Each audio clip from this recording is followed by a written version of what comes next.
اعوذ باللہ من الشیطان الرجیم بسم اللہ الرحمن الرحیم الحمد للہ رب العالمین الرحمن الرحیم مالک یوم الدین۔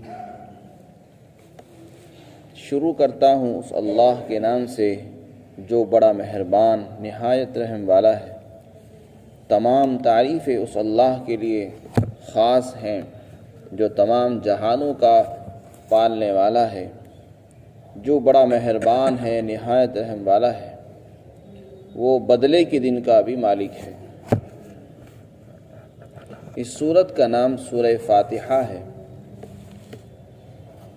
اس سورت کے احادیث میں بہت سے نام ملتے ہیں۔ اس سورت کا نام ام القرآن بھی ہے، سبع المثانی بھی ہے، اور اس کو وافیہ کافیہ بھی کہتے ہیں کیونکہ یہ اپنے پڑھنے والے کے لیے کافی ہے۔ اسی طرح اس سورت کا نام سورۃ الکنز بھی ہے کیونکہ یہ خزانوں سے بھری ہوئی ہے۔ کنز کے معنی خزانے کی آتے ہیں۔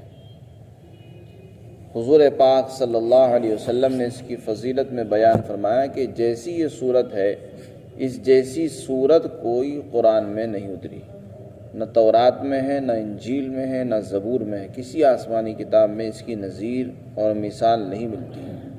اتنی جامع آیت ہے اور سورت ہے۔ اس کے متعلق فرمایا کہ اس میں ہر بیماری سے شفا ہے۔ حضرت ابو سعید رضی اللہ تعالی عنہ کی روایت ہے، وہ فرماتے ہیں کہ بخاری شریف میں اس واقعے کو نقل کیا ہے کہ ایک مرتبہ کچھ صحابہ سفر میں تشریف لے گئے اور راستے میں ان کا جو قیام ہوا وہ کسی قبیلے اور قوم کے درمیان ہوا۔ عرب کے اندر کوئی قبیلہ تھا، اس قبیلے کے اندر ان کا قیام ہوا۔ انہوں نے ان سے درخواست کی کہ تم ہماری کچھ مہمان نوازی کرو، لیکن انہوں نے ان کی مہمان نوازی سے صاف انکار کر دیا کہ ہم تمہاری ضیافت نہیں کر سکتے۔ یہ وہیں رہتے رہے، ان کا وہیں قیام رہا۔ اس کے بعد ہوا یہ کہ اس قوم کے اور برادری کا جو سردار تھا اس کو کسی زہریلے جانور نے ڈس لیا۔ اس کے لیے انہوں نے ہر طرح کے علاج معالجے کیے، ہر ممکن کوشش کی کہ وہ کسی طرح ٹھیک ہو جائے، لیکن وہ ٹھیک نہیں ہوا۔ اب وہ پریشان کہ ہمارا سردار، اس کو کسی سانپ نے بچھو نے ڈس لیا ہے اور وہ پریشان ہو رہا ہے۔ ہر طرح کا علاج کر لیا لیکن کہیں سے شفا نہیں ملی۔ پھر کسی آدمی نے ان سے کہا کہ تم ان کے پاس جا کر یہ تو پوچھو کہ تمہارے پاس کوئی جھاڑ پھونک ہو، کچھ علاج ہو، کوئی دوا ہو سکتا ہے ان کے پاس کچھ دوا و علاج مل جائے۔ چنانچہ ان کی بات سمجھ میں آئی اور وہ لوگ ان صحابہ کے پاس آئے جو ان کی برادری میں قوم کے اندر مقیم تھے اور قیام کیے ہوئے تھے۔ انہوں نے آ کر پوچھا کہ کیا تمہارے پاس اس کا کچھ علاج ہے، یہ کوئی جھاڑ پھونک ہے؟ صحابہ میں سے ایک نے کہا کہ ہاں ہے، ہم اس کو جھاڑتے بھی ہیں، لیکن انہوں نے یہ شرط لگا دی کہ جب ہم نے تم سے مہمان نوازی کی درخواست کی، تم نے ہماری مہمان نوازی نہیں کی، کھانا نہیں کھلایا، جبکہ ہم تمہارے مہمان تھے، تمہاری بستی میں رکے۔ اب تو ہم تمہیں جھاڑیں گے لیکن اس شرط پر کہ تم اس جھاڑ کے بدلے میں ہمیں اجرت دو گے۔ چنانچہ انہوں نے آپس میں مشورہ کیا، مصالحت ہوئی۔ انہوں نے اس کے لیے اپنی مستعدی کو ظاہر کر دیا، کہنے لگے ہم تیار ہیں لیکن آپ ہمارے سردار کو جھاڑ دیجیے تاکہ اس کو شفا مل جائے۔ بعض روایت سے پتہ چلتا ہے کہ انہوں نے بکریوں کا ریوڑ جو ہے متعین کر دیا کہ اگر یہ ہمارا سردار ٹھیک ہو گیا تو ہم آپ کو بکریوں کا ریوڑ دیں گے۔ بعض میں 30 بکریوں کا ذکر آتا ہے۔ چنانچہ ان صحابی نے پڑھنا شروع کیا سورہ فاتحہ۔ یہی سورت پڑھتے تھے، یہ سورت پڑھتے تھے اور اپنے بزاق کو جمع کرتے اور پھر اس پر دم کرتے تھے۔ یہ پڑھ رہے تھے، دم کرتے تھے۔ چنانچہ وہ الحمدللہ بالکل ایسے ہو گئے جیسے کہ کسی قید سے چھوٹ کر آ گئے اور نکل گئے اور آرام سے چلنے پھرنے لگے۔ جب ان کا سردار ٹھیک ہو گیا بالکل، تو انہوں نے اپنے وعدے کے مطابق پھر ان کو وہ بکریاں دی اس کے بدلے میں کہ تم نے ہمارے سردار کو ٹھیک کیا ہے، لہذا اس کا یہ بدلہ ہے۔ اب کچھ صحابہ نے کہا کہ چلو اس کو آپس میں بانٹ لو بکریوں کو، لیکن دوسروں نے منع کہ نہیں، اس کو ہم تقسیم نہیں کریں گے جب تک کہ حضور صلی اللہ علیہ وسلم سے اس کے بارے میں مسئلہ معلوم نہ کر لیں۔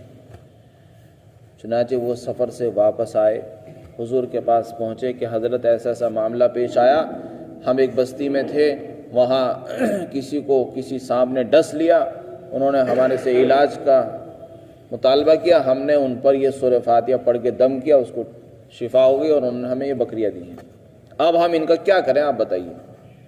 حضور نے فرمایا کہ یہ تو دم ہے، رقیہ ہے، یہ تمہارے لیے جائز ہے، لہذا اس میں میرا بھی حصہ لگاؤ اور تم بھی رکھو۔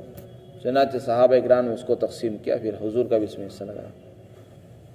تو اس سے پتہ چلا کہ سورہ فاتحہ میں شفا ہے، اس کو پڑھنے سے شفا ملتی ہے۔ اس کو ہمیں اپنے بچوں پر بھی دم کرنا چاہیے اور بیماروں پر بھی پڑھ کے پھونک مارنی چاہیے۔ بہت جامع صورت ہے، اس کی نظیر نہ تورات میں ہے، نہ انجیل میں، نہ زبور میں ہے۔ اور اس کی دوسری فضیلت یہ آئی ہے، ابن ماجہ حدیث کی بڑی کتاب ہے، اس میں یہ منقول ہے حضرت ابو ہریرہ رضی اللہ تعالی عنہ سے، وہ فرماتے ہیں کہ حضور صلی اللہ علیہ وسلم نے فرمایا کہ اللہ تعالیٰ فرماتا ہے کہ سورہ فاتحہ کو میں نے 2 حصوں میں تقسیم کیا ہے، بانٹ دیا ہے، وہ آدھی صورت میرے لیے ہے اور آدھی صورت میرے بندوں کے لیے ہے۔ اور کسی صورت کے بارے میں اللہ نے اس طرح کا جملہ ارشاد نہیں فرمایا جیسے سورہ فاتحہ کے بارے میں فرمایا، جیسے کہ اس میں کچھ خزانہ رکھا ہو کہ آدھا اللہ کے لیے اور آدھا بندوں کے لیے، اور واقعتاً اس میں خزانہ ہے، اس کا نام ہی سورۃ الکنز ہے، کنز کے معنی خزانے کے آتے ہیں۔ تو اللہ فرماتے آدھی صورت میرے لیے اور آدھی صورت میرے بندوں کے لیے۔ پھر آپ نے فرمایا کہ اس کو پڑھو، پھر آپ نے فرمایا کہ جب بندہ یہ کہتا ہے الحمدللہ رب العالمین، پہلی آیت پڑھتا ہے تو اللہ فرماتے ہیں حمیدنی عبدی، میرے بندے نے میری حمد کی۔ پھر جب وہ دوسری آیت پڑھتا ہے بندہ الرحمن الرحیم، تو اللہ فرماتے ہیں میرے بندے نے اثنا علی عبدی، میرے بندے نے میری تعریف کی، ثنا بیان کی۔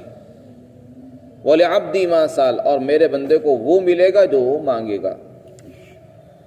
پھر تیسری آیت پر جب پہنچتا ہے بندہ یہ کہتا ہے مالک یوم الدین، تو اللہ فرماتے مجدنی عبدی، میرے بندے نے میری بزرگی بیان کی ہے، مجھے بڑا بتایا ہے کہ میں بڑا ہوں، کیونکہ اس نے کہا کہ اللہ مالک ہے تو مالک بڑا ہوتا ہے، تو اللہ میرے بندے نے مجھے بڑا مانا ہے۔ تو اللہ فرماتے ہیں میرا بندہ جو مانگے گا اس کو وہ ملے گا۔ پھر یہ 3 آیتوں کے متعلق فرمایا کہ یہ میرے لیے ہے، یہ 3 تو میرے لیے، چونکہ اس میں میری تعریف ہے، میری بڑائی ہے۔ پھر چوتھی جو آیت ہے اس کے بارے میں فرمایا ایاک نعبد و ایاک نستعین، جب بندہ کہتا ہے تو اللہ فرماتا ہے یہ میرے اور بندے کے بیچ میں تقسیم ہے، آدھی میرے لیے اور آدھی اس کے لیے، کیونکہ اس میں اللہ کی تعریف کا پہلو بھی ہے اور درخواست اور دعا بھی ہے۔ وَلِعَبْدِي مَا سَأَلَ، اور میرا بندہ جو مانگے گا اس کو وہ ملے گا۔ پھر جب 5ویں آیت پر پہنچتا ہے، 6 اور 7ویں آخر کی 3 آیتیں پڑھتا ہے تو اللہ فرماتا ہے یہ میرے بندے کے لیے تینوں، اور میرے بندہ جو مانگے گا اس کو وہ ملے گا۔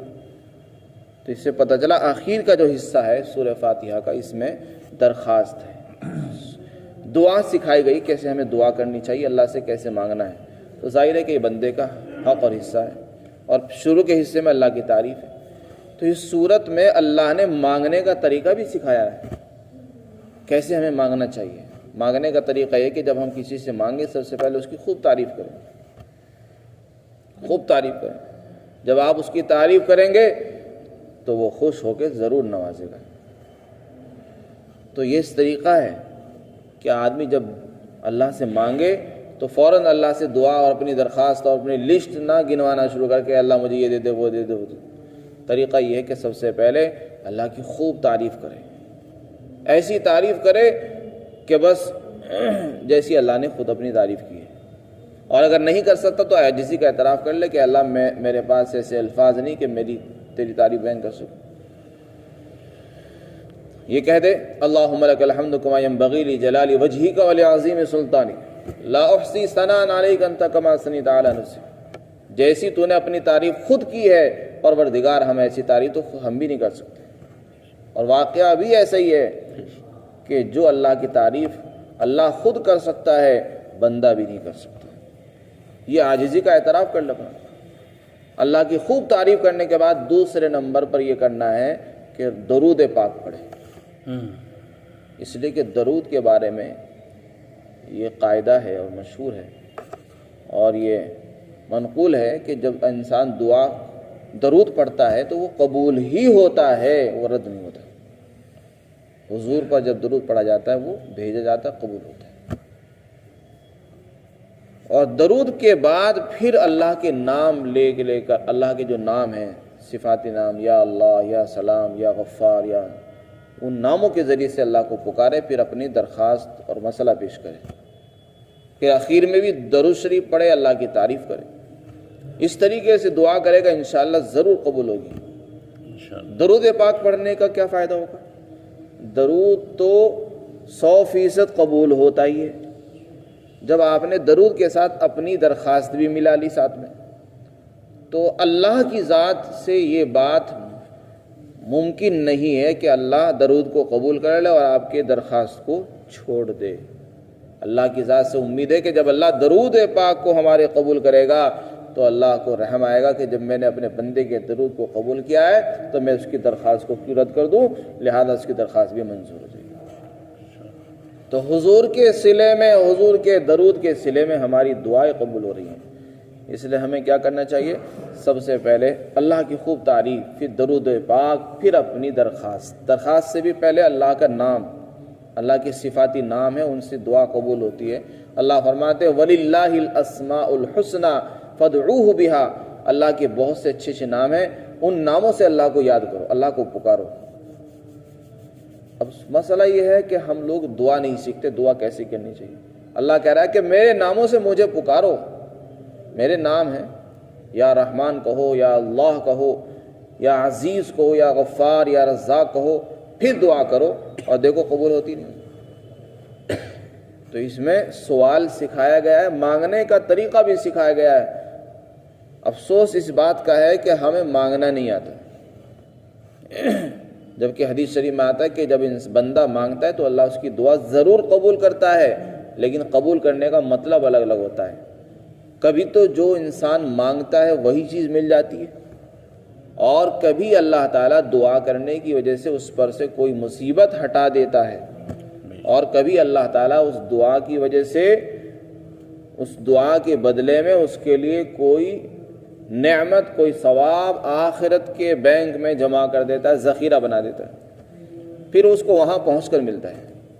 اور جب قیامت کے دن اس کو اس کا بدلہ وہ وہاں دیا جائے گا تو بندہ یہ سوال یہ کرے گا کہ یہ مجھے کو کیسے ملا، میں نے تو کوئی عمل نہیں کیا، تو اللہ تعالیٰ فرمائیں گے کہ یہ تیری اس دعا کا بدلہ ہے جو تم نے دعا کی تھی، ہم نے قبول نہیں کی، لیکن قبول کرنے کے بدلے میں ہم نے تجھے آخرت میں ثواب دیا اس کو۔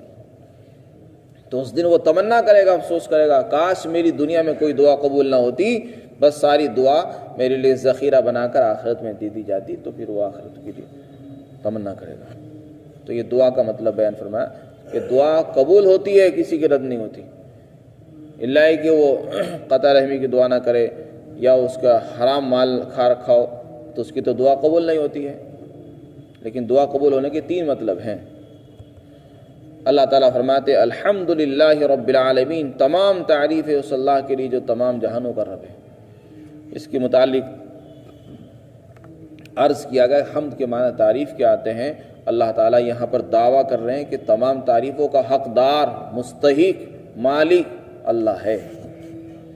کیا مطلب؟ دنیا میں جہاں کہیں بھی کسی بھی زبان میں کسی بھی چیز کی تعریفیں ہو رہی ہیں اور بہت سارے حسین منظر، دلکش نظارے دیکھ دیکھ کر انسان کے دل اس طرف کو جھکے جا رہے ہیں اور اس کی بے ساختہ تعریفیں کر رہے ہیں، وہ در حقیقت ان کی تعریف نہیں ہے بلکہ وہ اللہ کی تعریف ہے، ان کا حقدار اللہ ہے۔